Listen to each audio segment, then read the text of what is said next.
Well, should we get going? You want to get going now? Sounds good. Want to wait? I mean, they're just gonna miss the most important part. My story. No, I'm just playing. Okay, people, let's get this on.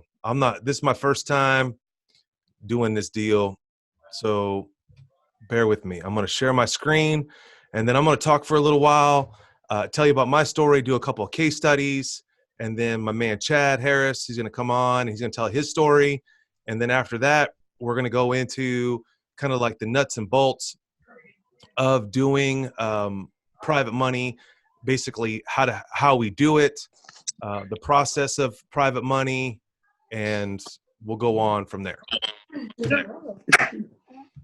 Okay, we should probably mute everybody. Well, I guess no. I don't know. Should we mute everybody? I don't know. If you become a problem, questions on the chat. It's my first time, so I'm gonna do it up, and we got extra cameras in here. Okay.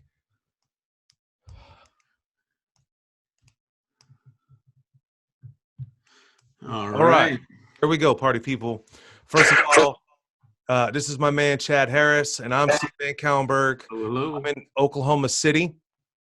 I've been doing real estate since 1999, so almost, how many years is that? 21 years, almost 21. It'll be 21 years in September, and private money is relatively new to me, and it's I put Chad's name on top because he's been doing private money a lot longer than I have, and he's done over 50-something transactions. If you don't know me, who I am, I'm an investor myself. I buy houses. I was working on a property today, not physically, but a commercial property. So I'm constantly buying property. I'm an educator. I've written several books. I am a coach. How I met Chad is by coaching Chad for the last year. Somebody needs to mute their deal. Come on. Maybe I should mute people. I don't know. And another thing is, it's interesting. Hold on. I don't know how to, hold on one second, party people. If someone shows up late to the deal, I can't admit them into the thing. So I guess, I don't know. This is my first time. All right, we'll get back to it. Sorry, no more delays. All right, so that's me. I'm Steven. That's my wife. That's Kennedy. That's Katie. And that's Maxwell. So I don't know if you knew my story before, but I was born in Dover, New Jersey. I lived in an apartment majority of my life. My dad left when I was about 2 years old, and it was a very frustrating time of my life because I didn't understand why. My brother thought it was my fault that my dad left because all the attention was turned to me. And then my brother basically was abusive to me, and my mom could not handle my brother. And so he went to a foster home. So that was kind of the first thing. You can kind of get a picture for yourself that it was a rough upbringing. I didn't have a father figure in my life. We moved all the time. And my mom, who is an amazing individual, worked 3 jobs to support myself and my brother for a little while. He went on to a foster home about he's 6 years older than me, around 8 or 9 years old. All that I remember growing up was we're living in a 1-bedroom apartment. My mom lived in the living room and I lived in the bedroom. And I was just, I hated that situation. One reason is because I could not invite friends over. My mom was very insecure about our living conditions and that our lack of money, and I could never have friends over. So I was basically grown up as an introverted individual. Through that process of just always being alone, I would lash out and have problems at school, and it just continued to snowball. And I actually, over time, had a learning disability of being behind 6 years in reading, and we can get into that later. But my main goal growing up was, as I was tired of living in an apartment, and I wanted to live in a house, not own a home, but live in a home. And so that was my first dream. My second dream was to own a business. And so my mom and we eventually left New Jersey and moved to California. Why California? I don't know. Better opportunities. New Jersey wasn't a good place because they have a law there. You have to go to school. And I went to a special school because I was behind. And what happened there was my mom figured if we moved completely out of the state, it would give me another opportunity to pursue school. And it actually did. And I got my grades up and actually overcame my learning deficiency. Now, in 1992, I was playing in basketball. Well, actually, my sophomore, junior year, I was playing basketball, and this dude invited me to go to church. And I was like, why church? Church is whack. I got kicked out of church when I was a kid. And he's like, you should go to church. And I was like, no way. And he invited me to church, and he's like, there's girls there. And on July 29th, 91, I accepted Jesus as my savior. And the point of all of that little story is how I got to Oklahoma. A lot of people are like, you were born in Dover, New Jersey. You lived in California, you went to high school. Why in the world would you ever go to Oklahoma? Well, I went to Oklahoma because my youth minister that mentored me in California went to OBU, which is Oklahoma Baptist University. And that's how I got to Oklahoma. And so that translated into my second dream of owning a business. And that business became a mobile DJ. Wow. I know that's a very bizarre story, but that's my story. I'm sticking to it. So as I went to college, and obviously college was not for me because I dropped out. And you may have gone to college and it may have worked for you, but it's not exactly what I've thought school was be. After I figured out that you memorize and show up, it's pretty simple. And of course, there's more to college than that. But I was in college kind of searching, and I dropped out, and I was living in an apartment, not apartment, in a house for the first time. And this is a couple of years later, and someone handed me the copy of Rich Dad, Poor Dad. And I got this copy, and it said in this book, and hopefully you've read it, it said, you can be rich. And I was like, for real? And I read it, and I was like, is it possible? And yes. And so I was in the music business at this time, and I was managing, not coaching, a band in Tulsa, Oklahoma. And one day I went to their house, and they lived in a duplex. And I was like, what is a duplex? And a duplex is two families living in one property. And I didn't even know what a duplex. I knew what an apartment was. I didn't know what a duplex was. And so so let me get this straight. These young men that I was managing, their merchandising and booking this band, were able to travel the country and not worry about money. And that was the first time in my life that I understood through Rich Dad Poor Dad and this duplex that you can own a duplex and it can bring, you can be free financially. So hold on. One quick thing, folks. I think some people are trying to get on. So hold on. Let me just see.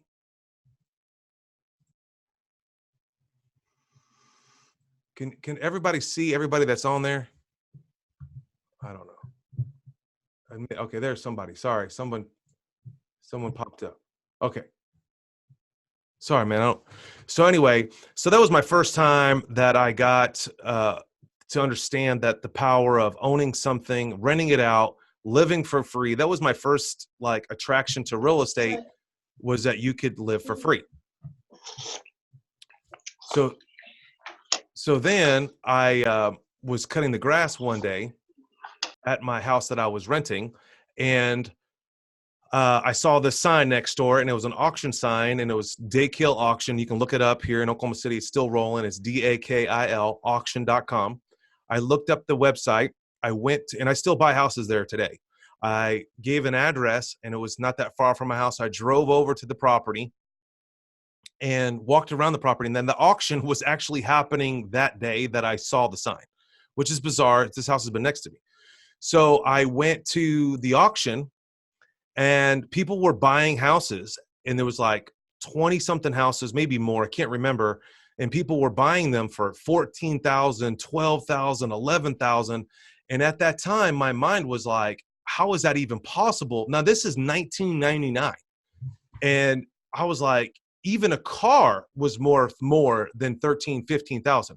So I roughly around the fifth house, I was like, I raised my hand. Now here's the thinking. If I can get a car loan for $15,000, and that was a top of the line car, I'm assuming back then, I can easily get a loan for a house. That's what I thought. And so I raised my hand. And at that time, what you had to pay, the buyer's premium was 5%, and you have to write a 5% check for that property. So I won the auction for $14,500. So my check that I had to write, and back then, 1999, you could write a hot check and it wouldn't clear instantaneously. You could write a check, and I bought the house on Thursday. I knew I had Monday it would clear. And then on the next day, on Friday, I pawned everything I owned, from my microwave to anything I can find. My gold chain that I got in the 80s with an eagle on it.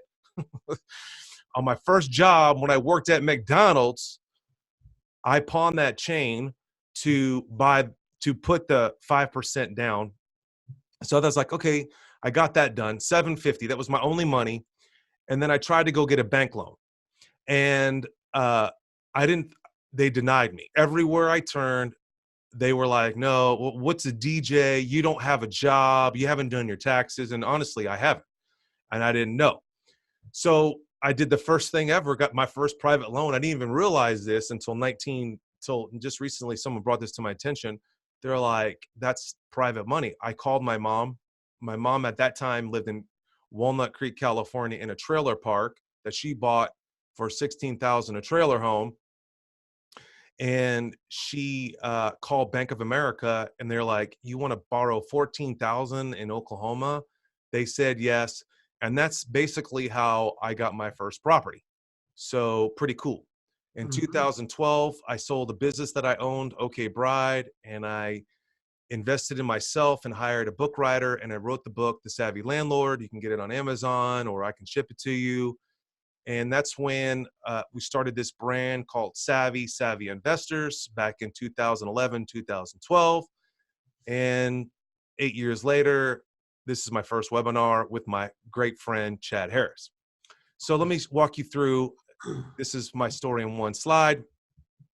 And so let me show you how I did it. And hopefully that you can be inspired today. That is my goal. My goal for the end of this webinar is for you to get all your questions answered as fast as possible, to learn as much as possible, but ultimately that you can do this after this. Like there's no reservations that you can do it. And I've done it backwards, and I'm going to go into how I done it backwards. But at this point in time, at this juncture, to my name, I own 280 units. I own 140 units here in Oklahoma City, single family and commercial, and some duplexes and so on and so forth. And I have an apartment building. I have interests that I am a part owner in Orange, Texas, which is 140 units. So, and I'm always buying and selling. So that's where I'm at today. So you saw from from birth, single family, mom lived in a trailer park, no money. And I don't even get into my real detailed story where I was homeless at one time, but that's on another episode, I guess, or whatever this thing is, webinar. So just like you, where you're started in 1990, 2005, I did owner financed. I was so desperate. I just started offering people $2,000 down, and I just did as many offers as I possibly could. And that's how I got to the first 9 deals. Then in 2006, I got my first loan besides my mom. And then as a real estate investor, then I started rolling in 2007, 2010, commercial building. Then my life changed in 2011. So 2012. So it's not that long ago, only about 8 years ago when the ball started really manifesting for me. And so when you get started in this game, and with private money, it's going to accelerate much faster. See, from 1999 to 2005, I had this stupid mindset that no bank would loan me money. And so I kind of did it the hard way. Now where I'm at, man, I only use private money now. And I'll get into that here in a minute. But you can accelerate it. When you think of private money, that's someone else loaning you money. It is infinite. You can borrow is unlimited money. There's no level, no limit to what you can do. And see, back then I could have been bigger, especially during that season, 1999, 2005, but I had this wrong mindset.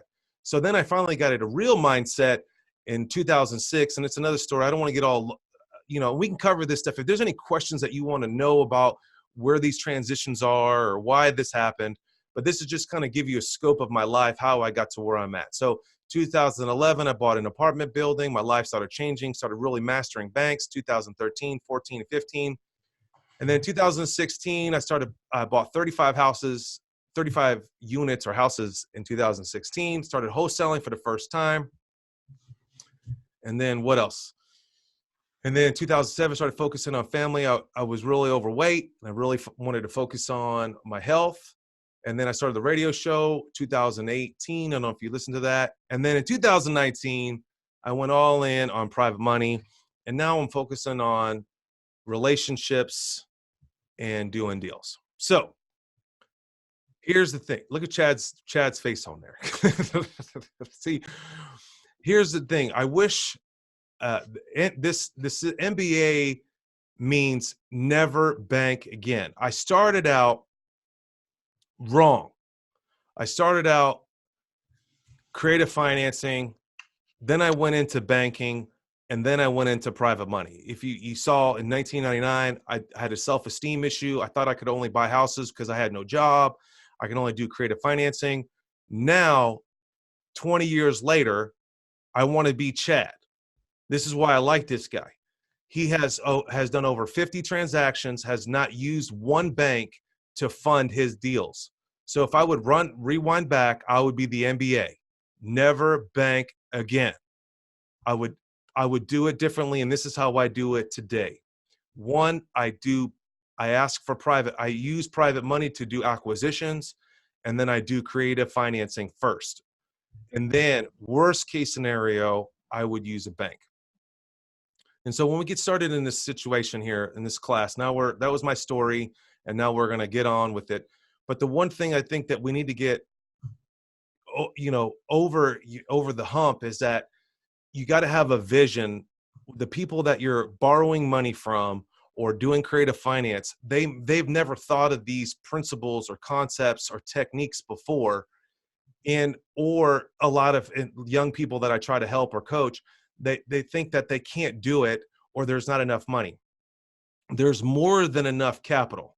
It's your vision and how to do it. Obviously, Sam Walton said that. So, before we get going, hey, I'm just an average person, Chad and I, whatever, this is just our own interpretation of what we're talking about today. There's no guarantees. Everyone's individual on how they do it. I'm not a professional. I'm not an accountant. I'm not an attorney. This is just my experience, and I just wanted to let you know. So if you really want to do private money, you got to open your mind. You got to have a bigger vision, and ultimately, you got to leave your comfort zone. So what is private money? Okay, so I look at it as it's a personal loan from somebody else. It's someone else that has a lot of money. It could be a friend, a associate, it could be anyone. And we'll get into the people that have loaned me money, why they loan me money, how they loan me money, how I raise money. We're going to get into all of that stuff. But you got to look at what is private money. And the cool thing about private money, there's no regulation. So like with a bank, you can't, at a commercial money bank, you have to basically, they usually have to loan you into your LLC. Like you can get a Fannie Mac loan or an FHA loan or a conventional loan. Usually they want you to put it in your name, for liability purposes and for default purposes. Now, when you borrow money from a commercial bank, when you're a seasoned real estate investor, where I borrow some of my money back in the day, they only loan with the Dodd-Frank. They only can loan to your LLC. And those are all regulated by, the government. With private money, it's not really regulated. You create your terms. And it's backed maybe by you personally, or it's backed, most of the times when I ask for private money, it's backed by the asset itself. So that's what private money is. It's just a private loan from one person to another person. The reason why I love private money, it's unlimited. I said that earlier. Unlimited funding equals unlimited deals. And so you've got to really think about that, what type of lifestyle that you could live, or what type of houses you can buy, or commercial properties. You can even pool money together privately to get the deals that you may not qualify before. Also, with private money, you really don't have to give them your social security number. To this date, of the hundreds of thousands of dollars that I've raised, I've never given my social security number to a private lender. I don't know if anyone has done that. I don't even, when I loan money out myself, and you'll learn that real quick. We're going to teach that near the end of the class, what's action steps that you could take. The first thing that you can take is make a list of people that are potential lenders, prospects that you could loan money to. And so put my name on there, Steve VanCauwenbergh. Here's my phone number. Well, chat me my phone number. We can put it out there. 405-371-2299. Put my number on there, and I loan up to about $100,000 to $200,000. So there's your first prospect for private money. I loan private money right now. I have about 3 to 5 loans out right now. One's paying me back.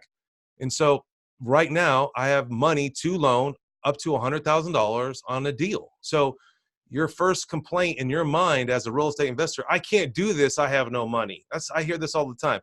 Well, the number one goal as a real estate investor is what you should be focusing on is finding a deal.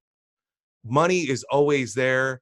And with the tips and tricks that we're going to tell you today about private money. Another wonderful thing about private money that I love, of course, is that you can do 100% financing plus. You can do an acquisition on the deal and get cash at closing. And so don't be confused between private money and hard money.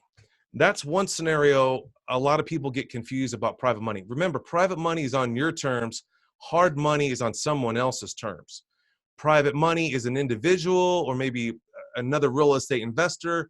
Hard money is someone that owns a kind of like a money institution, or someone it's a business. Private money, to loan out money for someone else, is a casual endeavor. Now, it's not casual for me. It's casual how I loan people money. I mean, I'm not making enough money as an entity to be loaning and borrowing money. I mean, loaning money and recycling money. That's a business. That's what hard money does. I loan private money out of my IRA, and I have a slush fund that I loan to investors back and forth, and I keep my money moving. It's a private money. It's not a source of income for me. It's extra money for me. It's an investment for me. I'm a private lender. A hard money, it's a business. There's paperwork. They charge you fees. They have a whole bunch of parameters. And so you can see on the screen, that's the difference between the two. You know, hard money, they never usually give you 100% funding, depending on, the equity. They usually charge you fees. There's a process, an application process. And I've seen hard money people charge an application fee, a processing fee, so on and so forth. And maybe later we can go into detail, a little bit different scenario on that. So we're moving right along. Real quick, Stephen, Yeah. Aisha asked if you could repeat your number. She didn't get it. Oh, 405-371-2299. Hey, I'm glad that you guys can see that, because I can't, only thing I can see on my screen is, oh, you did. Sorry, I can see the chat. Hey man, y'all going to be working with me out here. We got it covered. No worries. Okay. So let me give you, I got 2 examples and then I'm going to shut down. I got about 5 or 10 more minutes here. And then Chad's going to do his story and we're going to be sensitive to your time.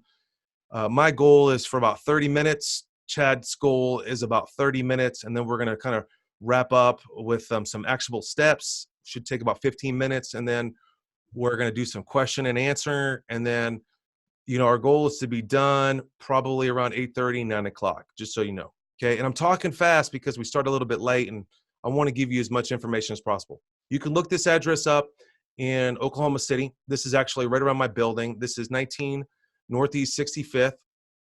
A realtor called me on the property and I think he tried to sell this property to me about $85,000. And I was like, no way. He needed a bunch of work, about 10 or 15,000. After some negotiations, the person individual inherited this house.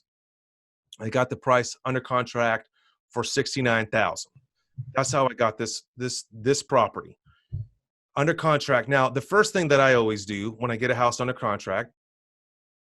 Okay, good. Let's just go back for a second. Okay. Before we get into some more to the private money side, this is how I do it today on private money. I get a house under contract and I order an appraisal, usually through the bank. Basically, I fill out a loan application on this exact transaction. This is how I did it. I got the house under contract for 69. I thought it was worth about 90. And I called the bank, filled out an application, and ordered an appraisal. You can order the appraisal on your own. And there's a reason why I do that. I ordered the appraisal. The appraisal came back at 125.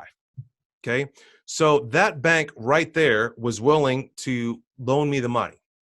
So I met this individual, Andy. He's a private lender here in Oklahoma City. He's still loaning money. So if you have your document opened up and you make a list, number 2 on your list is Andy Gribb, Oklahoma City. And if you want that number, obviously you do. We'll send that out to you here in a minute. But Andy is a private lender. I met him at a real estate club meeting, also known as a RIA. Oh, someone's trying to. Sorry, guys. I don't mean to stop there. So I met Andy at the local real estate club meeting here in Oklahoma City called MP, Millionaire Possibilities. And so make sure we mute everybody.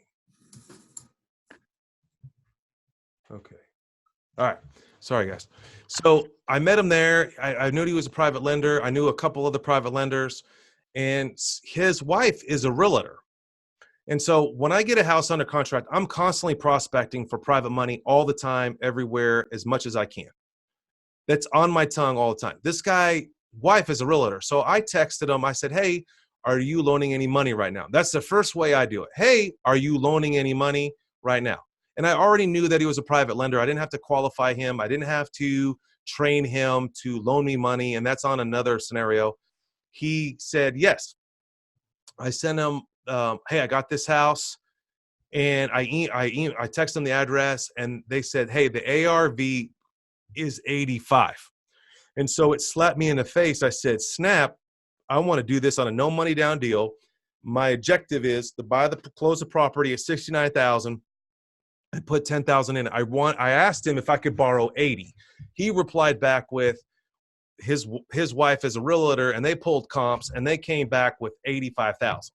So a normal quick, 80% of 70% of 85,000 is not, it's way less than 69,000. So what I did was I got the application already and I got the appraisal. Already with the bank, number 3B there, the bank was willing to loan me $93,000 right out the gate with the appraisal that I have in my hand. But I wanted to do this fast as possible. I didn't want to use any of my money and I didn't want to tie up any of my bank funding. So I sent him the appraisal. And what I do here is I got options. And so to be a super successful real estate investor as fast as possible, you want to have as many options as possible. You want to have as many private lenders that you know. You want to get involved with many banks as you can. Now, of course, I would go with creative financing and private money first on an acquisition, but I would, have backup bank funding because I don't want to lose this deal. It could praise at 125. So I already had a bank committed at 93,000. So I was already going to be willing to walk away with almost $20,000 in cash after closing, but I wanted to push myself and to use private lending. And so they said no to me. I asked them for $80,000 cash. The guy replied back, no. Then I emailed them the appraisal. They said yes. And the interesting thing about this couple, they both have 2 separate IRAs. They both loaned me $40,000 out of their IRA, one from the wife, one from the husband. And all this is complicated stuff, but we'll get into that later. So I remember years ago, banks will make you lazy, but you can do a lot more with private money. So what I did was I just took action. And so here's another deal. This is another property in Oklahoma City. This is a commercial property. It was listed for $525. I made an offer for 475, and the lady took it, and it kind of scared me. And I was like, "Whoa, so fast!" Like, hey.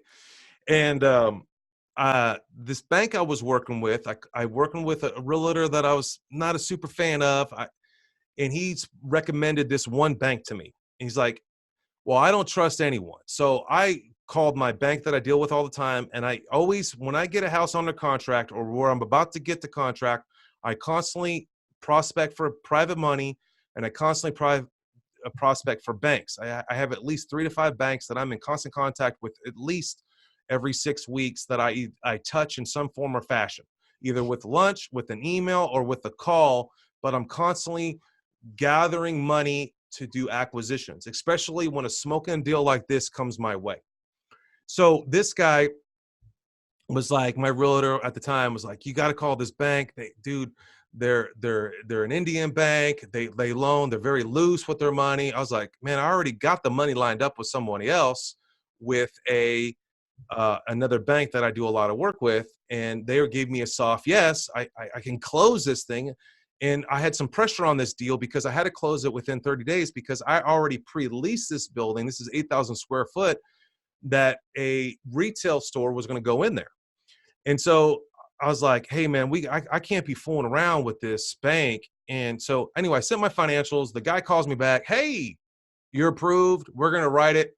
The guy goes on vacation. I don't know if you know this, if you're a real estate investor, but when a banker goes on vacation in the middle of an acquisition, you should be a little worried, because things fall apart when that happens. Chad doesn't even know this stuff because he hasn't even borrowed any bank funding. So your water starts getting a little boiled here when you're about to close and you said all this stuff and it should be closing. And so this bank actually dragged their feet and screwed me around. So I didn't have any paperwork with my soft bank that gave me a soft yes. I put all my eggs in one basket with this bank because it was an Indian bank, Indian tribe bank, and they need to loan money and they have unlimited money. And he told me, my realtor, that they will write me the loan without the appraisal.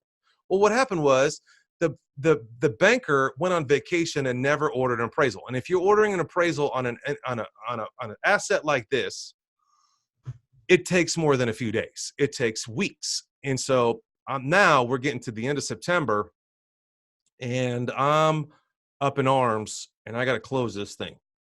And so this is what's exactly going to happen to you. And this is exactly what happened to me on my very first private lender that loaned me money. I was desperate. My very first, not this deal, but one of my very first deal, I got a house and I needed the money, and I just asked someone else and they said yes. And this is him. This guy out of Houston, Texas, his name's Greg Meach. He is a private lender as well now. I don't think he loans as much anymore. But I met this guy, and this is how you're going to meet people. These are easy transactions. And I can go into other ways to raise private money with people that have never loaned money before. A gal that I knew 5 years ago, an older person, she's about 50-something years old. She just loaned me $60,000, and she knew me 5 years ago, and it took her 5 years for her to loan me $60,000.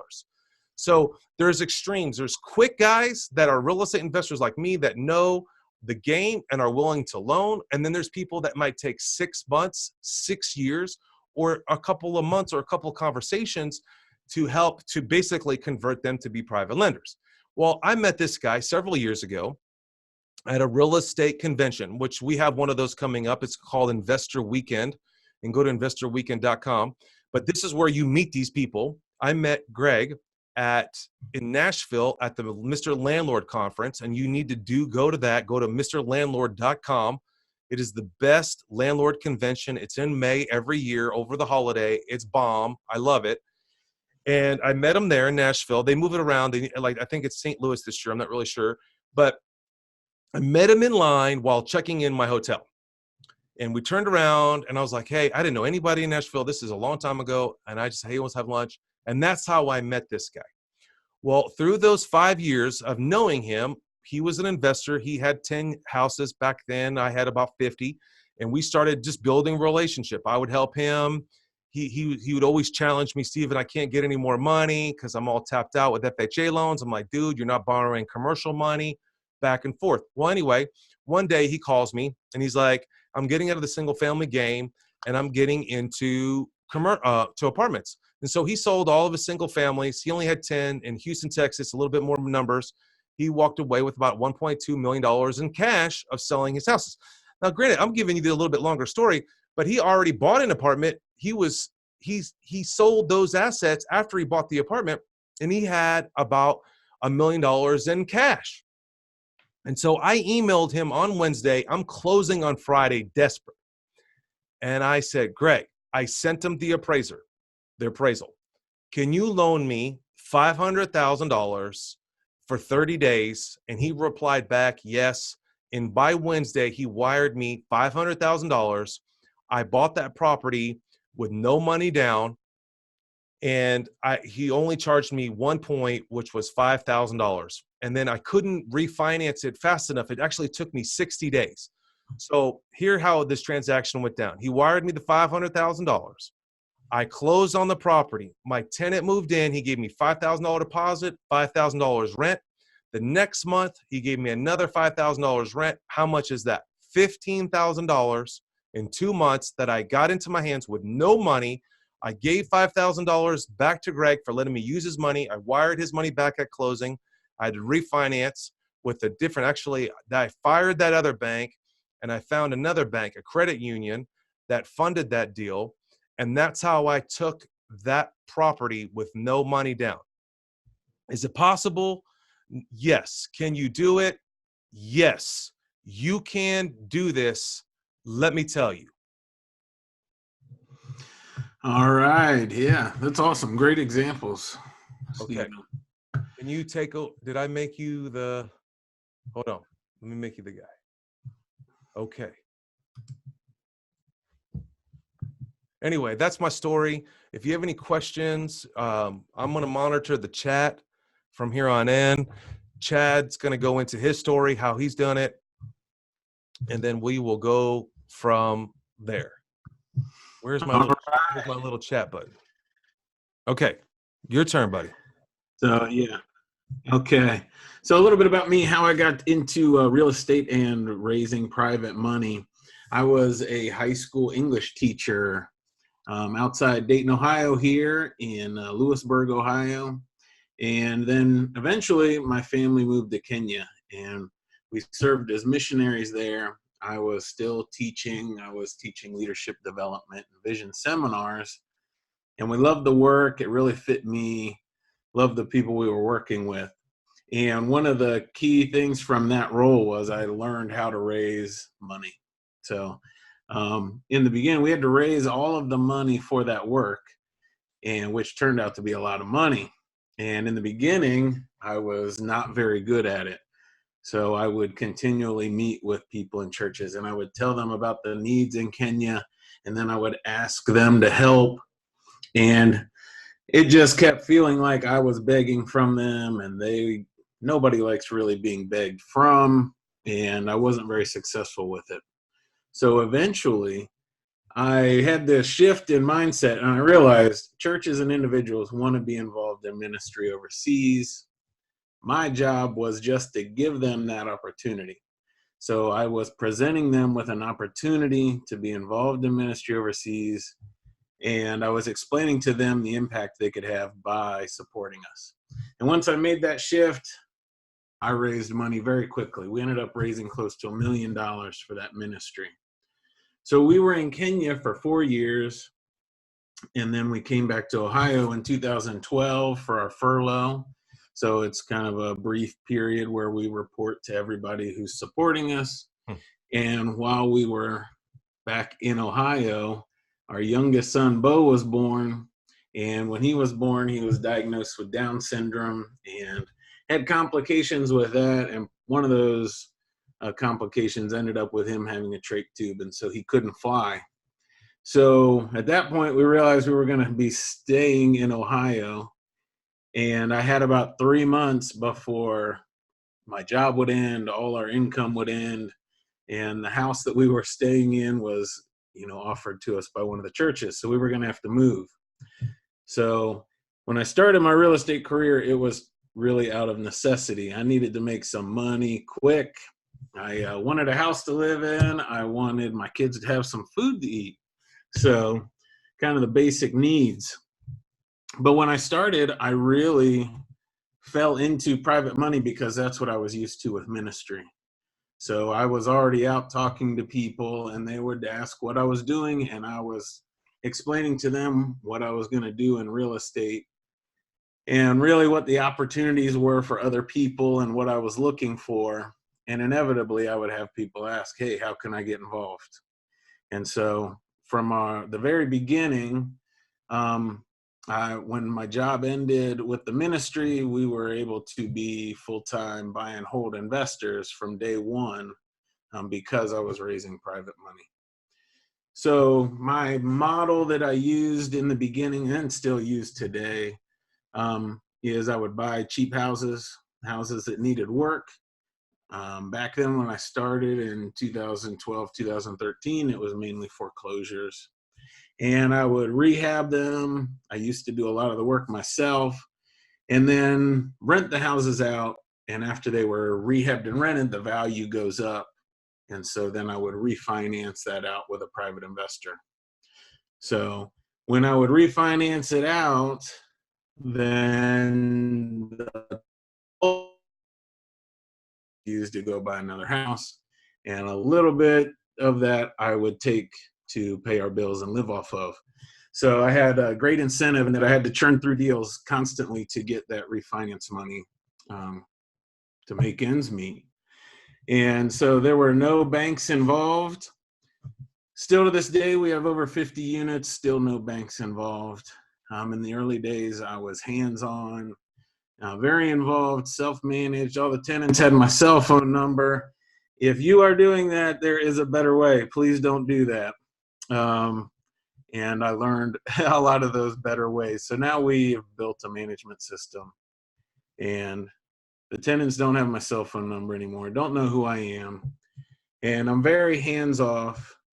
And one of the benefits of that is that I have time to pursue my purpose. So part of my purpose is that I just enjoy teaching and encouraging others. So now I get to teach and encourage others how to invest in real estate like we're doing here this evening. And another part of my purpose is I get to spend time with my kids.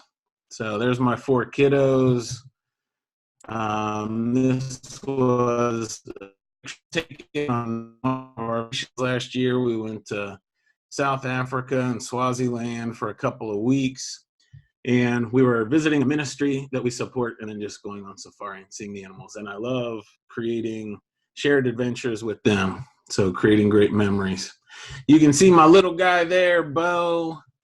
He got his trach out earlier than they expected, and he continually exceeds doctors' expectations. He's a healthy little guy, full of energy, completely stubborn, just like his old man. So that's my family, my story. So what is private money? Stephen already explained kind of the nuts and bolts of how you define private money or what exactly it is. For me specifically, private money was the tool that I was able to use to replace my income and build my portfolio without having any other income, without having a job. So without private money, I wouldn't have been able to build my business the way I did or as quickly as I did. Some reasons you would want to use private money. We've talked about some, but quick, easier than banks. There's no credit checks. There's no underwriting. It's quicker than banks. So we have, as an example of that, I have a closing on Monday, and I texted an investor earlier this week, said the closing was all set up. We needed $56,000, and he said, okay, I'll have it ready. And that was it. That's how quick it can come together. It can be cheaper than banks. So a lot of times we think of private money as being this higher interest rate. And really, you can get private money for a comparable interest rate to banks, and there aren't any of the fees or points associated with banks and hard money. So there's no limit on the number of loans you can have. And really the key one for me is there's more flexibility. So you can structure your financing so many different ways with private money. It really allows you to manipulate your business for you. So I'm going to go over some of those ways you can structure it, because there's three primary ways and I use all three. And so when I get to my example deals, I'll actually show you how I structured those deals using these three methods. So kind of the most common is an amortized payment, which everybody's familiar with. Generally, if you get a mortgage on your private residence and it's a 30-year loan, then that principal and interest is paid out over that 30 years. So that's an amortized payment. And you can get those figures for amortization from financial calculators, apps, books, bank websites. They're all over. So an amortized payment works really well if your investor is in retirement or needs cash flow for some reason. So they like that big payment. They know they're going to get it every month. And that works really well in that situation. So another way to structure it is interest-only payments. So you can set it up so that your payment every month on the loan, you only pay the interest. And this option works really well if the investor is using funds from a retirement account, because they don't really want the principal of their loan paid back into their retirement account where it won't get a return. They want to leave that principal sitting in the loan, and they just want the interest to go to their account. So that's a good way to do that. When I first got started, I would structure all of my deals so that I had 1 year interest only, and then it would switch to an amortized payment. So that gave me 1 year where I had a small payment and my cash flow was a little better, and I could try to build and add a few more houses before that payment ticked up with the amortized payment. And the third way, which I really like, is having no payment. So you can structure your deals so there is no payment at all while you have the loan. The interest just accrues, and when you pay back that loan, you pay principal and interest together in one payment. And this works really well if the house needs work. So it's difficult if you're doing a rehab on a house and you have a mortgage payment, but that house isn't paying you any money each month. So it's nice to set those up so that there's no payment while you're doing the rehab.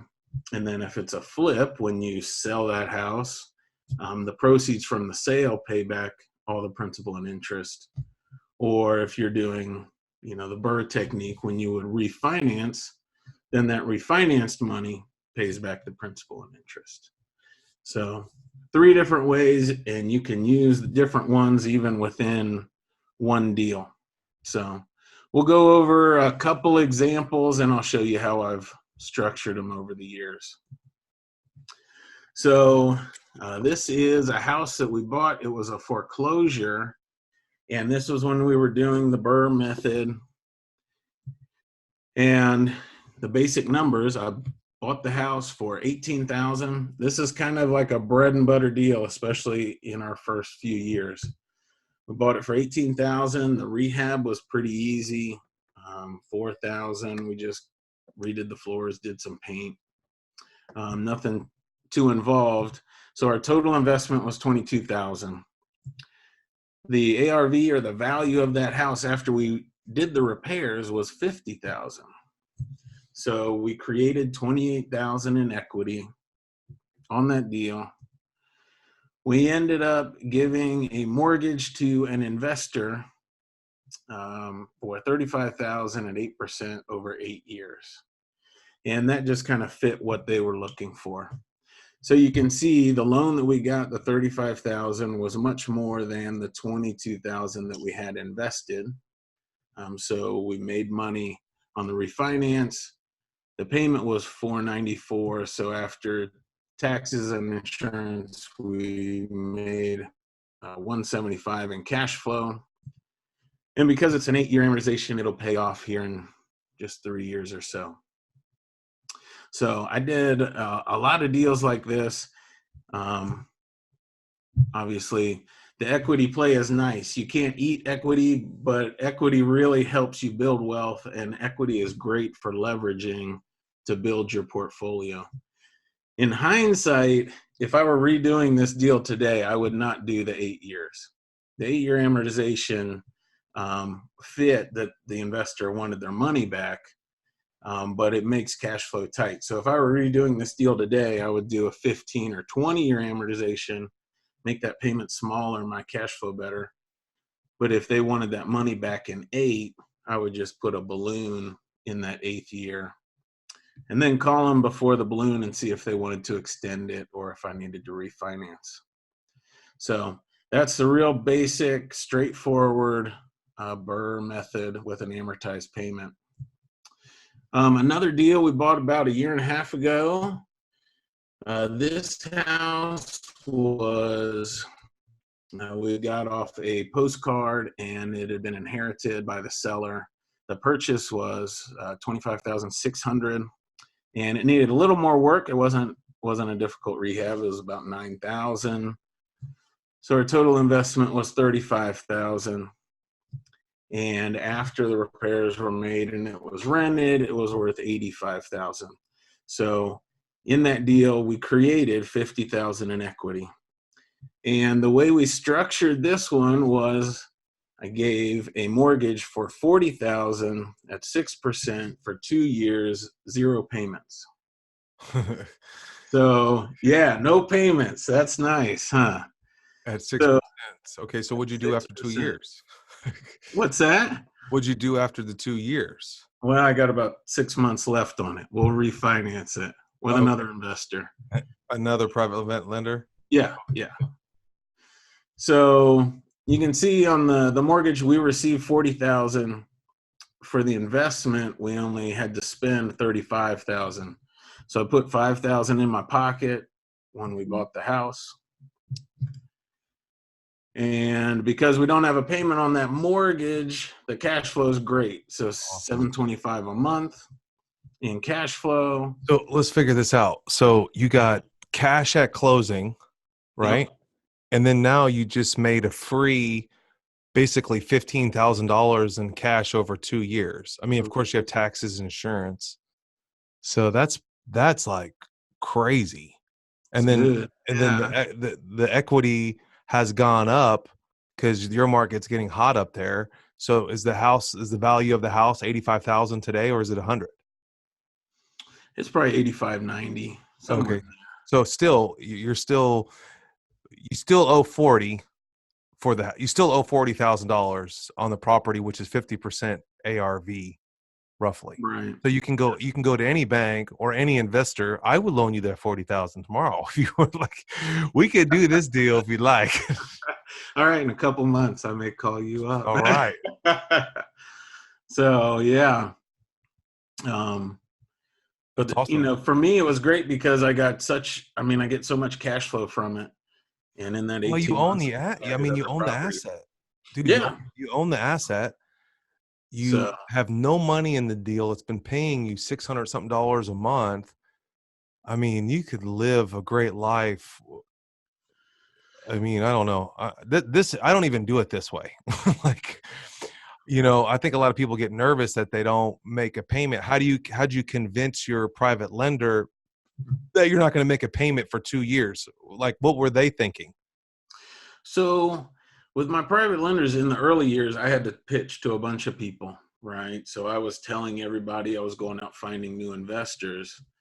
But really at this stage, I have probably 10 investors, but 4 or 5 are just ready to keep investing. Yeah.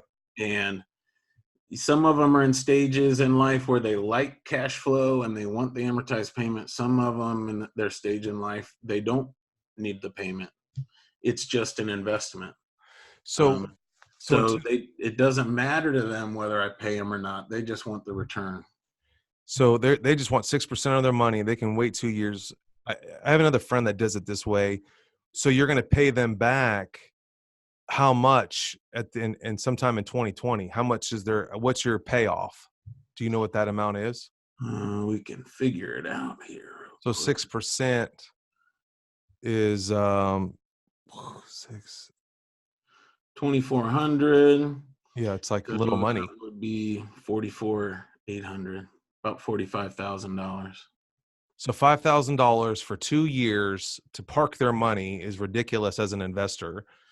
And you made $15,000 total in cash flow on the property, plus the $5,000 that you got at cash at closing.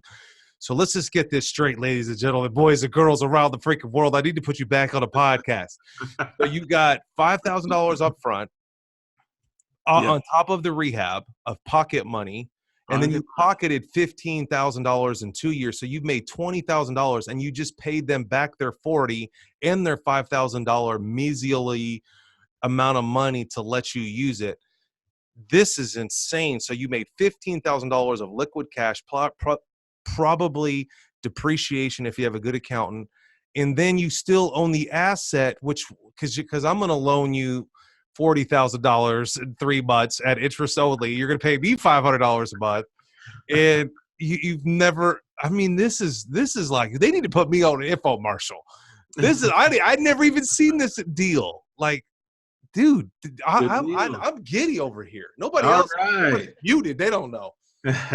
You can do a lot of deals if every deal you do, you get. Okay, I'm so excited. I want to know, did you present this? Okay, before we roll on here, I don't mean to interrupt you because I'm so excited. You know, the one question is, this private lender, did you offer no interest? I mean, no payments, or did they want that? And how did that conversation go down? I mean, it's simple. You know, it's simple. Okay. These people that are on here, I don't know if they've borrowed private money. So just assume Mr. Savvy. So, okay. The private money discussion, you know, in the early. With this guy. This specific lender. Yeah. I said, I have a deal. They had told me they had money to invest. Okay.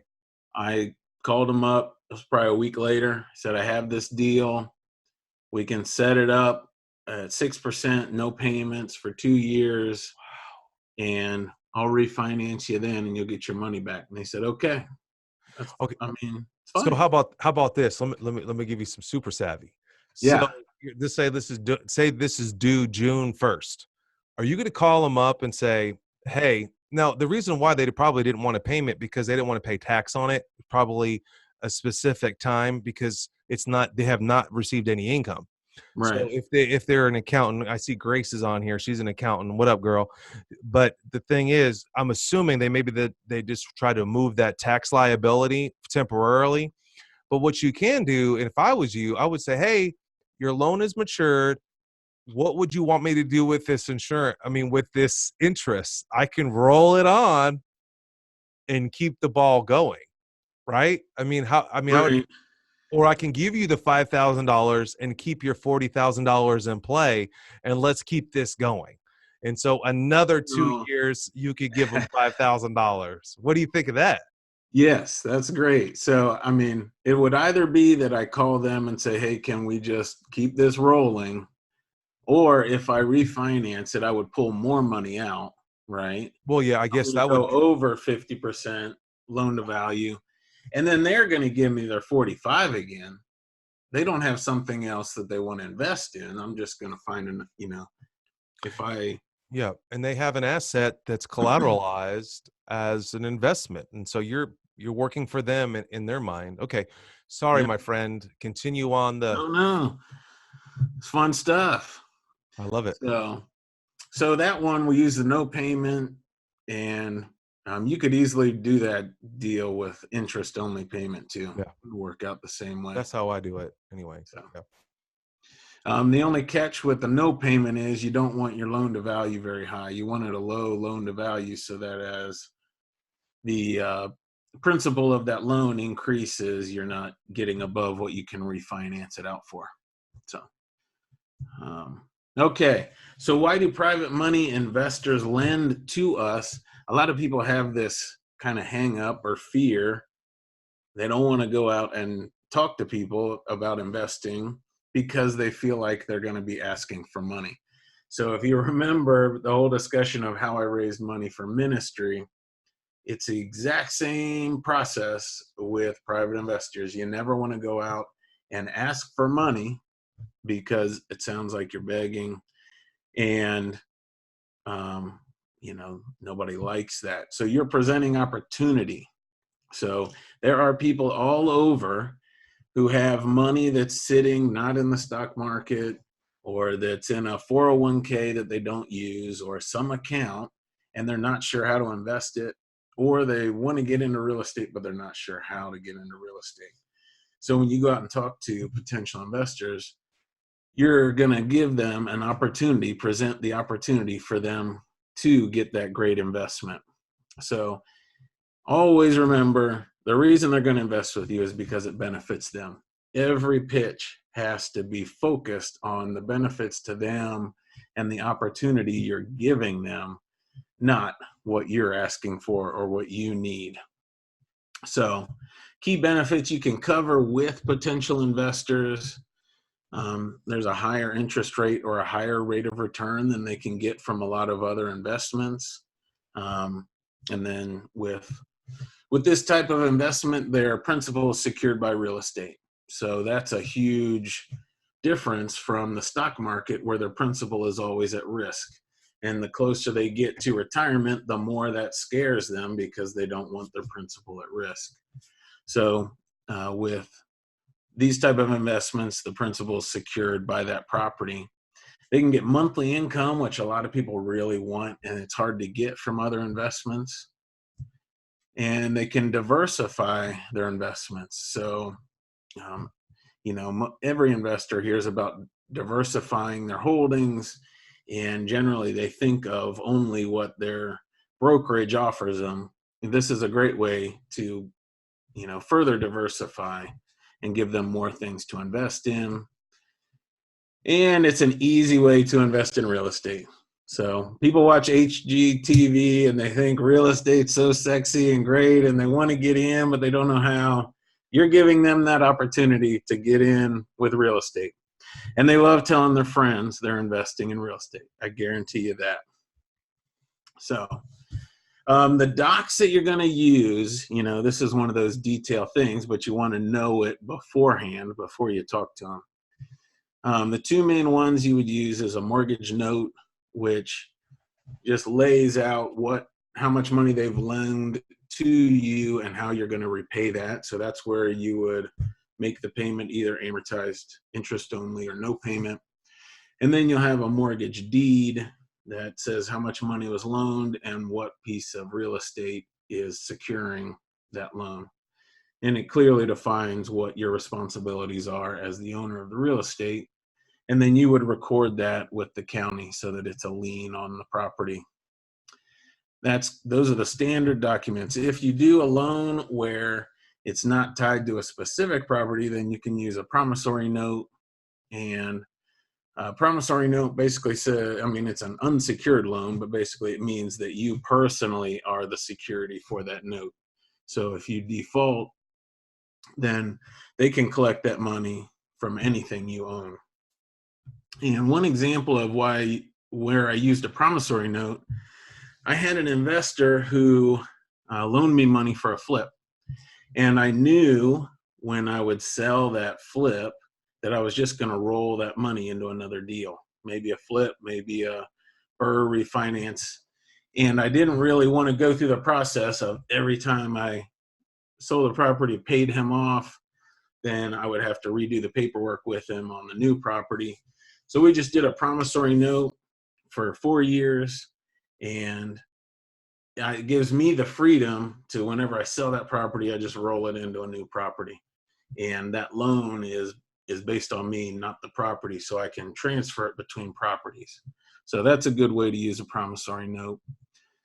Additionally, it's always good to have a business summary, like a disclosure that says what your business is doing, what the numbers are, what you plan to do with the loan, and a credibility kit. So you can have a 1 or 2 page document that just real clearly lays out, your experience, your credibility, the deals you've done, or details of the deals you're going to do. So those are great documents to have and share with the investor, depending on how you're structuring that deal. So I really hope you go further and get into private money. I know for me, it was the tool that kind of unlocked my business and allowed me to reach financial freedom very quickly. I know it can help you reach your real estate goals as well. So I'm glad you were here. Glad we got to share the information with you. Okay, party people. So what'd you think of Chad? I mean, he's got it going on. Chad, I appreciate you. Can you hear me still? Yeah, glad to be here, Okay, I man. thought it was good. I have not used, I think sometimes I'm insecure borrowing people's money, even to this day, and I'm very confident in what I'm doing. But I never really, I've heard of offering, no payments. 12 months, I've seen that before, and it just makes it cleaner and easier. There's actually investors in this Oklahoma City that loan money that don't want it paid back for 12 months. And, I'm like, why would they do that? I like to get money back as fast as possible because I'm thinking like a private lender. I'm thinking like an investor. I'm constantly turning my money, right? That's how I make money. But there's some people out there that just want a secure investment that's collateralized and then never have to think about it again. And so I really, even myself, I've learned something on there, and I hope everyone else learns as much as possible too. And so I'm telling you, this Chad and I have been working together for almost a year now, or a little bit over a year. And the main thing that you need to do is take action. You guys, I'm going to go into some key things that you need to do to get started in private money. ASAP, Ricky, I'm talking about yesterday. And that was the big thing that I learned. Actually, I regret is that I was insecure and not, I didn't have the right documents. I didn't know what to say, how to say it. How do I create a mortgage and how do I put a mortgage on a property for a private lender? All those things are not difficult to do. It's just practice and time. And I regret, I'm blessed to where I am right now in my financial position. But I always wonder and think, if I really invested in private money, the time of building relationships, where would I really be? I mean, just meeting Chad, and he's just casual about raising money, and he's got 50 units with no bank. I mean, it just blows my mind. And then it blows my mind that I can buy that retail space and close it in a short amount of time, and the power that you have with private money. And so I'm going to go into it right now. We're going to make you an offer of what we do. If you want to go further in coaching, this is not a seminar where we're trying to upsell you. Chad and I are coaches. This is what we do, and try to help people. And so we do have an offer. I have a course that I have written with another friend it's 8 hours. It's organic. What happened with Kurt and I was coaching him, and he ran out of money and he couldn't get a bank loan, and it's a long story. And so he hired me. I started coaching him. Within 3 months, I raised several $100,000 together. He raised it himself by telling him exactly what to do. And I'm like, dude, this is really awesome. And so we documented the whole process and how he raised another 100,000 in 6 months. And we put that all in one course. I sell that course right now online for $1,000. You can go to savvyinvestors.com and buy my course. It has lifetime access. I would love for you to buy it. And it's Kurt and it's another investor that's in Dayton, Ohio, or not in Dayton, but in Ohio. And then, I met Chad recently, not too far from after that. Chad and I have decided to collaborate and do a private coaching opportunity for the next 6 weeks as well. And we are doing, for $750, you get access to the course. Hold on. And you get to coach with Chad and I for at least 6 weeks. And so if you're interested in that, I would love to offer that to you. If you want to sign up for that, we're going to get group coaching going as soon as possible. But you get group coaching with us, Chad and I, and then you get the course. And that's $750 today only, or tomorrow you can buy the course online. So let's get into basics, what you need to do in taking action. Number one, you need to make a list of every single person you think of that could loan you money. Like I said earlier, open up a Google Sheets in Google Drive, get a Google account. If you don't have a Google account, get a Google Sheets account or a Google Docs account, whatever, and open up Google Sheets and put it on there and title it potential private lenders or private money, asset, whatever, and start putting people's name, phone number, and how you met them and what their potential of how much money they can loan you. So for me, you can put my name down, my phone number, and you can put up, I usually loan up to $100,000 pretty quickly. And that doesn't take me long, but everyone I'm in contact with, if I'm at a real estate meeting and I get a business card, we strike up a conversation. It usually goes towards private money of some form or fashion, and I write that name down. Now, when I have a deal under contract or I'm looking to close a deal, I look at that spreadsheet and I start making phone calls or bumping people and see if they're in the pipeline ready to loan. So it's really not hard, but you got to stay on it, and you got to be proactive in potential lenders. Now, Chad has been doing this for a long time. Chad, how long have you been doing it? 6 years. So he already, after his 6 years, he has like 10 key people that he could call pretty quickly.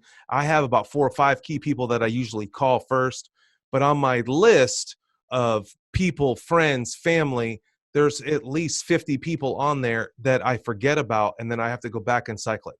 You can meet people at events. Like I met a speaker that's speaking in Chattanooga, who is his whole job is IRA innovations, and you can write his name down. That would be number 3 on your list. So right now you got Steven number 1, you got what's that guy, Andy Gribb number 2, and number 3, write down Mike Todd from IRA Innovations. Now this guy works at an IRA place and he helps people convert their IRA to a self-directed IRA, and he loans money. There's appraisers that loan money. There's other bankers. I have had other bankers loan me money. So everyone is a potential. So the step 1 is start thinking about private money on a regular basis and start writing their names down. And then what I do is how I met them, a little CRM about them, customer relations management, and then what's your potential to think that they can loan. So like a guy in my neighborhood, he's an engineer at Boeing. I know he likes real estate. He has a couple rental properties. I know he makes at least $300,000 a year. He's on my list. Have I asked him about private money? No. Have I gotten it from him? No. But I know when I have a potential deal, I can call him, and it just empowers me when I'm like in a deal and I just see when I'm getting low and I'm getting bummed. I look at how much potential I could help these people. As Chad said earlier, it benefits them. And so when you start thinking about private money, it's not about you and you buying assets. It's about helping that person make their money work for them. It benefits them as much as it does you. As at my stage of my real estate career, I love loaning private money out now because I don't have to work as hard. I get a return on investment on money that I have sitting around that can be working for me. You got to be number 2, you got to be proactive. You got to start really thinking about it. I knew about private money. I didn't really start working on it until about 2 years ago. I just finished that course with Kurt just a couple of months ago. So it's hot off the press and it's active and it's real, and it's in 2019 is actually when I wrote that course and when I produced it and did all the videos, which took me forever. But I regret that I wasn't proactive. So today I'm proud of you that you are proactive, that you're taking the step of at least listening to this. When I'm coaching people, it takes you 10, 20 times to hear it. When I'm coaching someone for the first time on how to analyze a deal, they don't understand what PITI is. They don't know what PMI is. They don't know what 70% of ARV is. No one learns this in school. Just like private money, it's got to take time, and you got to learn to lead without leading when you are trying to prospect people. So be proactive. And what number 2 is lead without leading. And what that means is like the girl that I just borrowed private money actually works here at the office, and she's my general manager. And when she first worked here, She knew that I made money. She knew that I was in real estate. She runs my books. She knows what's going on. And I just casually asked her, hey, do you have an IRA? And she said, yes. And then 3 months went by. I go, hey, have you ever heard of a self-directed IRA? She's like, what's that? Well, here's a book. Read this book. She actually read the book. Then she went to a seminar one day outside of the Savvy Empire here. And actually, about 5.5 years later, she loaned me $60,000 on a transaction. But it took that long time. I'm leading her without them knowing that I'm leading them. The thing that you should be working on right now, if you're a real estate investor at all, start documenting your deals, taking pictures before and after, how you found the deal, what you fixed it. These are the things that you're going to need to put into your credibility kit. If you have a mentor, get a referral letter from your mentor. If I mentor you, if you're a coach, get a coach letter, get a certificate. If you know an attorney or an accountant, get a referral letter. You need this information to fill up your credibility kit. Understand what an application is. Some investors might require an application like I do. I have a little form that I want you to fill out. What's the fees? This is just more of a detailed of like if you're borrowing from an institutional guy that loans money all the time, you need to understand the fees, what they're going to be paying for, what closing fees are, the process of closing. You need to understand all these things that are up there. You need to learn this stuff. You need to understand it. And of course, if you work with us, we'll walk you through it. But a lot of people, they've never heard of private money before. They introduce it. They're interested. And you have to be the authority. You're going to have to lead them. And what I mean by lead people that are going to loan you money, I'm talking about someone that's never loaned money before. The examples that I've given you and the examples that Chad have, these are people that have an understanding of what it is. There's people like the gal that loaned me $60,000. I had to help her find a self-directed IRA place. She had to convert her IRA into a self-directed IRA, which took a month or two. I helped her file the paperwork. Well, she filled it out herself. She submitted it. And you see, there's a process there. You need to learn the process. A lot of questions that I receive is terms. A lot of people, well, what should I offer? What should I give? And, what Chad said earlier, he did no payments. What's that worth to you? Hey, I'll give 12% interest. There's a real estate investor that's on the podcast. Nix is his name, Brian Nix. He offers 12% interest. It's more attractive to people, but he does it for himself personally because it's easy to keep track on a 12-month ratio. So I borrow money sometimes at 6 months, sometimes 12 months, 24 months. Everything is up to the private lender or up to you of what you offer that person. So the rates, I always sell rates, not sell, but I motion, 6% is usually what I try to borrow money at. When I tried to borrow money from Andy Gribb, the very first case study that I gave you, he was trying to charge me 10%.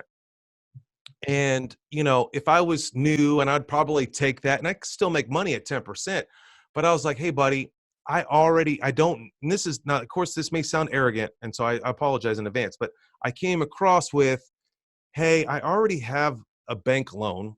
I heard that you would needing to loan. I usually borrow the money from my bank at 6%. Would you do 8%? And they relented and they loaned the money to me at 8%. And so, ultimately a lot of people look at interest rates and that's a deal breaker. It's not. I'd pay 20% if I'm cash flowing on a property. I would pay 20% if it was a no money down deal. Now I'd refinance them out real quick with another bank, but you can't get fixated on interest rates. And there's not one specific interest rate. I start low and I'll ramp up to 12%. If someone will give me a 10-year AM, like he said earlier, he had an 8-year AM. Some people do 15, some people do 20.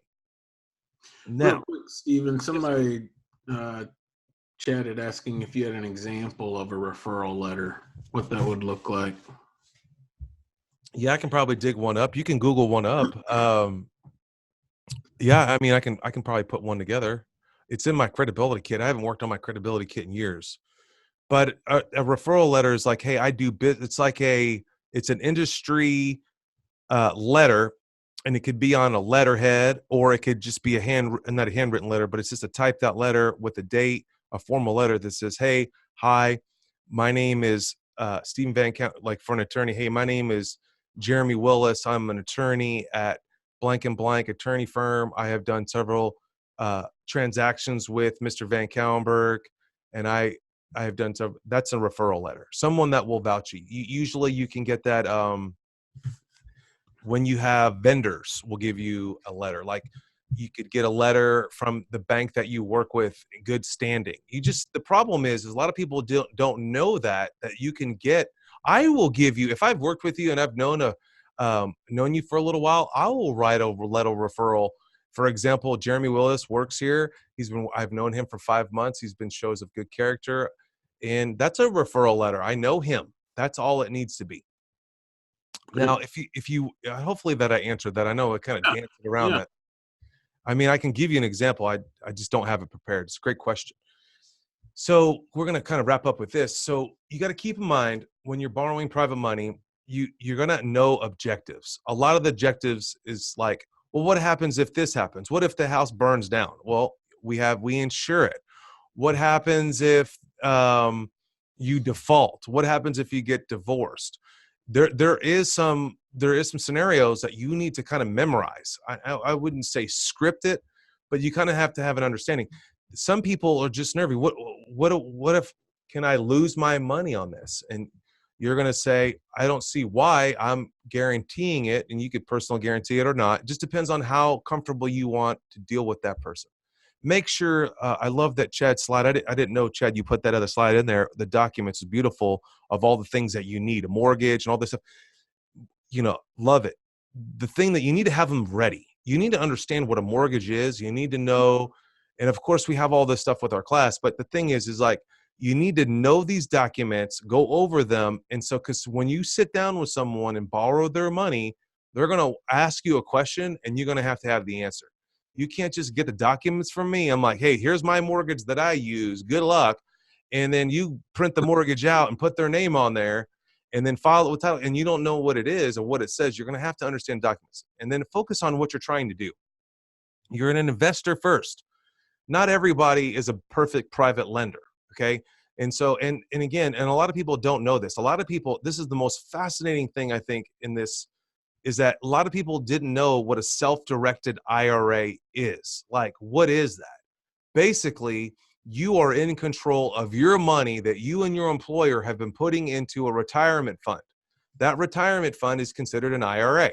You can convert that IRA to a self-directed IRA. Now, did that not sound smooth and comfortable? And it took years for me to even just say that comfortably. You need to role play. You need to understand what an IRA is. And there's a lot that goes in. Just my 8-hour course, I don't even think it's enough. That's why we offer coaching with it, because some people will gravitate to an IRA, a self-directed IRA, and some people won't. And I think that's it. And so here's a couple of things. Be consistent in building relationships. Here's another tip. So everyone is a private lender to you. And don't assume that since they drive a Toyota, they don't have money. That's not true. People have loaned me money. I would never think they had money, and they have money, and they were willing to loan it. You need to understand about opening up a bank and what a CD does and what their return. Like, I look at what the CD rate is and what it pays out. A lot of people have money in CDs and it's not giving them a return, and they're ready to move. You need to understand how a certificate deposit is, and just one quick thing that you need to understand. Also, build rapport. And I named this myself. I coined this LALA.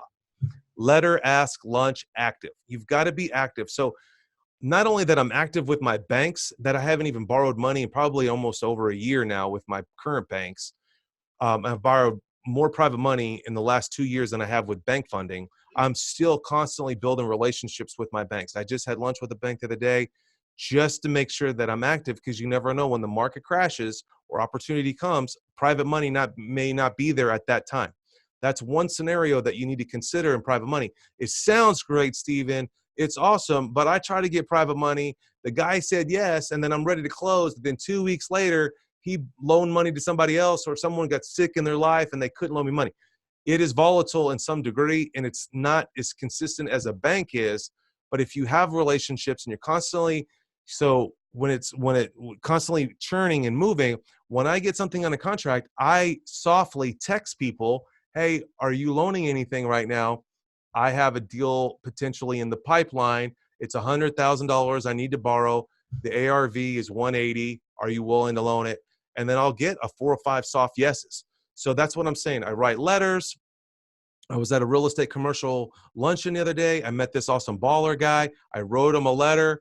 Then I ask him for lunch, or I ask him, is he loaning money? And then I'm following up with him. And even to this day, I wrote that guy a letter before Christmas. It's about time. I'm going to call him and have lunch with him. And he's a potential investor for me. Credibility. A person that you have relationships is credible. And so what I'm saying is like when you associate with other people, there's your credibility kit. Like you could use me as a reference. Now, a lot of people are like, it's difficult for me to, what time is it? Good. We're good at time. And then we'll ask some questions. I got a 3-minute video that I put together a couple of years ago that really has worked for me in a tremendous way. I know it's hard to believe because I'm, real on the mic and aggressive, I guess, or whatever. Gregarious would be the right word. But at one time in my life, I was really shy, insecure, and afraid to get on the phone.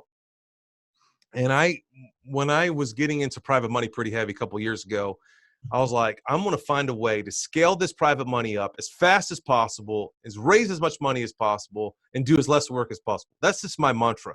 If you know me long enough, I outsource as much as I can, and I do as little as I can, not because I'm lazy, because I want to scale as big as possible. So I created this video.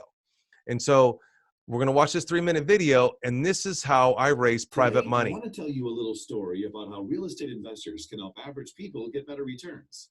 It's called The Smart Investor. Once upon a time, there was this individual that had money to invest. So he went to the bank. The banker said, we would love to take your money. We will pay 1/2 of 1%. The investor thought that was too little. Then the investor took his money to the stockbroker. The stockbroker said, I would love to take your money. If the market goes up, you could make money. If the market goes down, you could lose money. The investor didn't like hearing that. It was too risky. What can I do? Then one fine day, the investor went to see the real estate guy and asked, what can you do for me? I'm glad you asked. We believe in safe and secure investments that have predictable returns for people. Does that sound like something that could be good for you? The investor said, yes, but how does it work? Well, when we buy at deep discounts. We then renovate the properties and sell them at a very good and fair price. This allows us to make a substantial profit, and we work with people just like you to finance the transaction. So we are able to share some of the profits in the form of interest.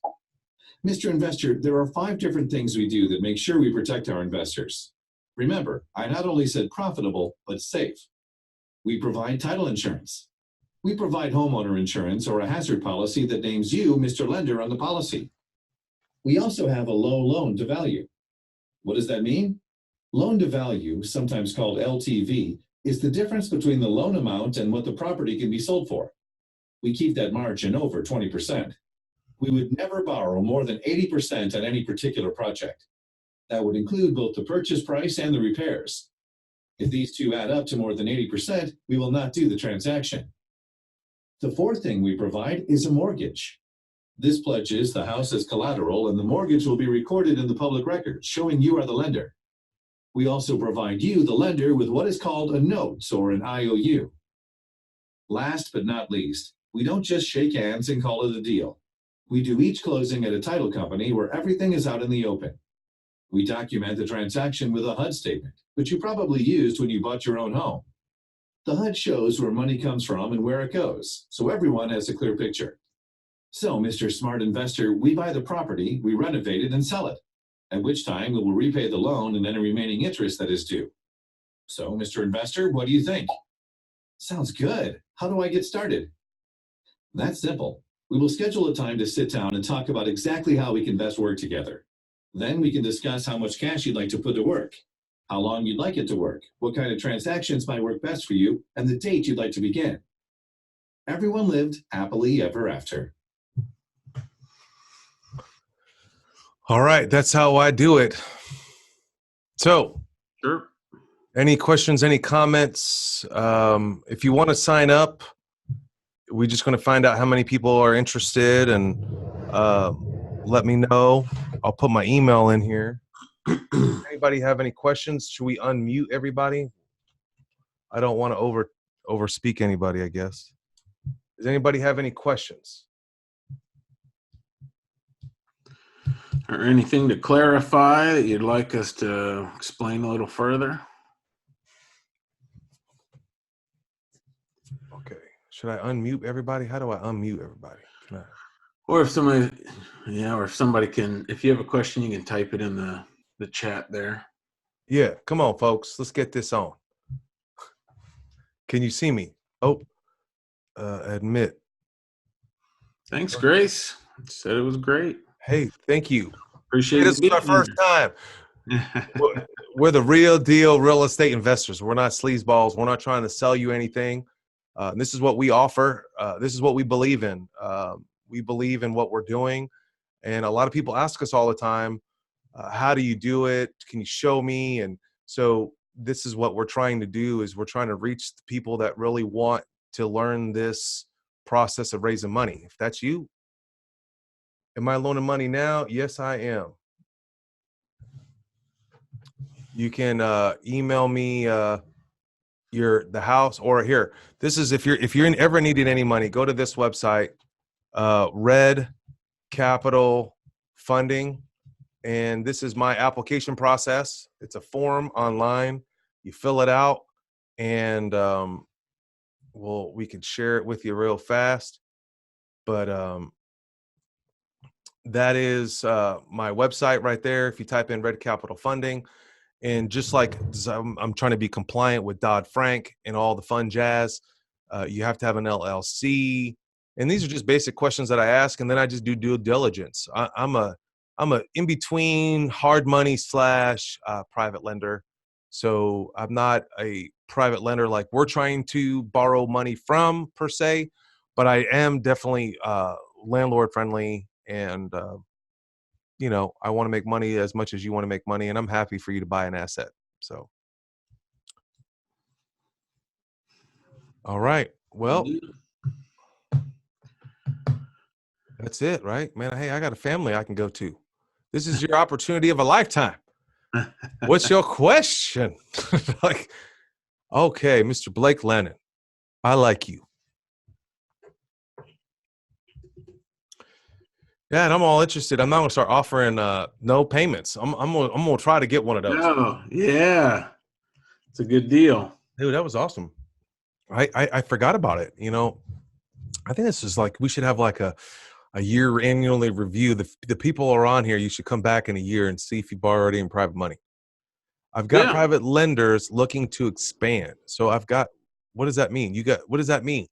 I've got private lenders looking to expand.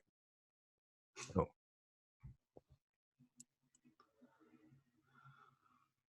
nope, there's no minimums. Me personally, I'm becoming a hot topic here. I loaned $10,000 on a car. So I'm like a pawn shop in my mind. I'll loan money to anybody, anywhere. Capital for, you don't want to start a restaurant. Well, I don't know about a restaurant.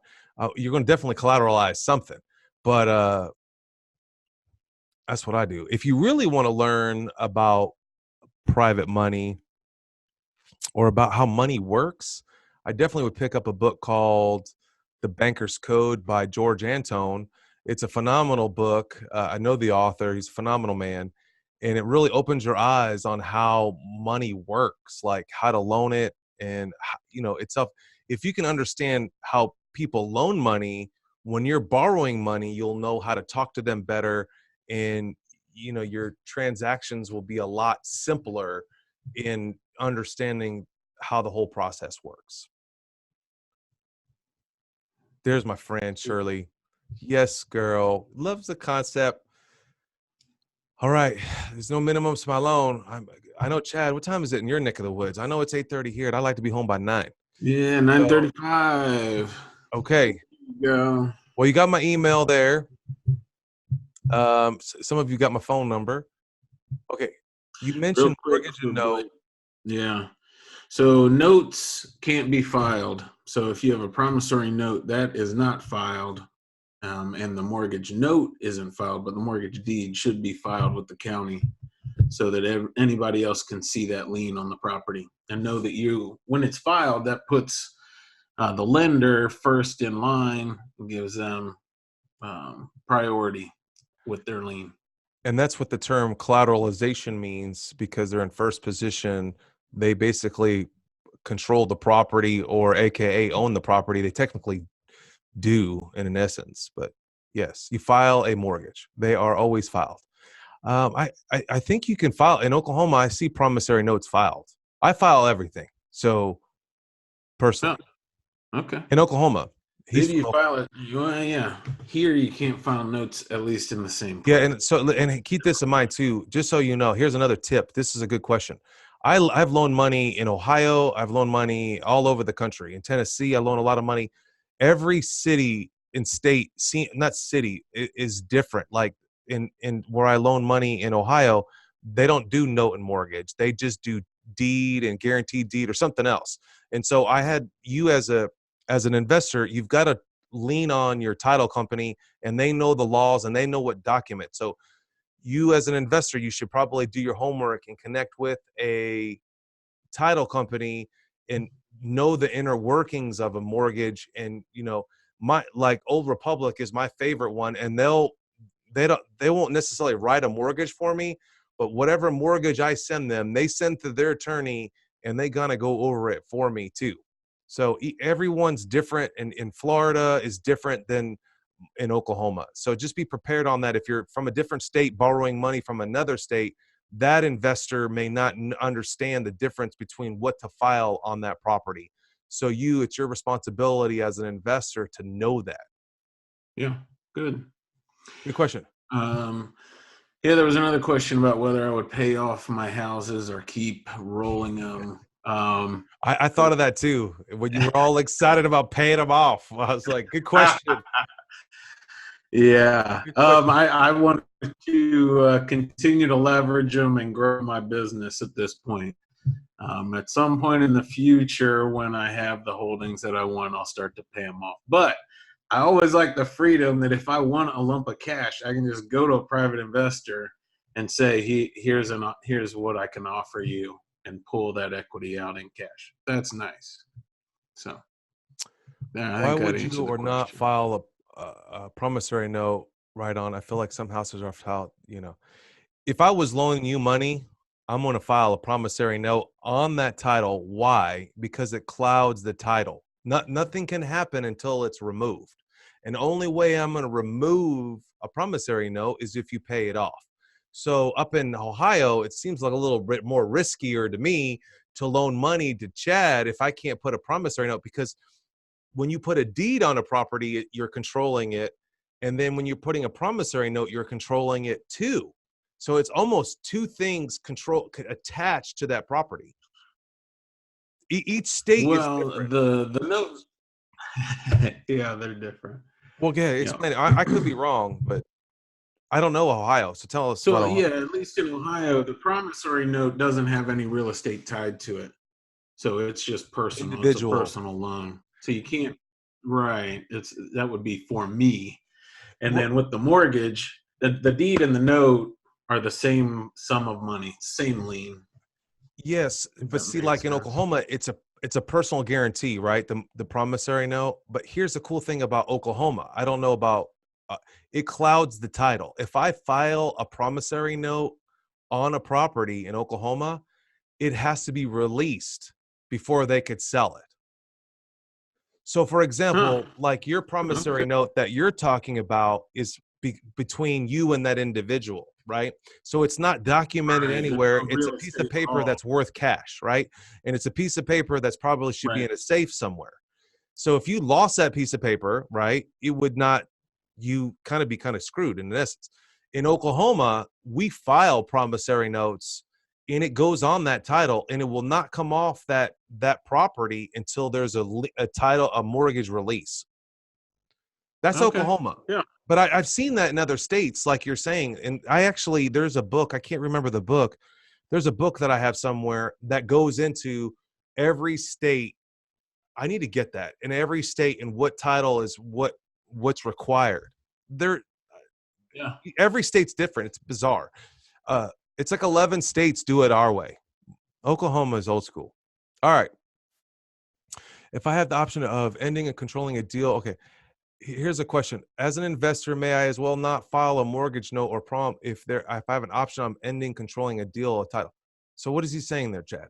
Is he saying not?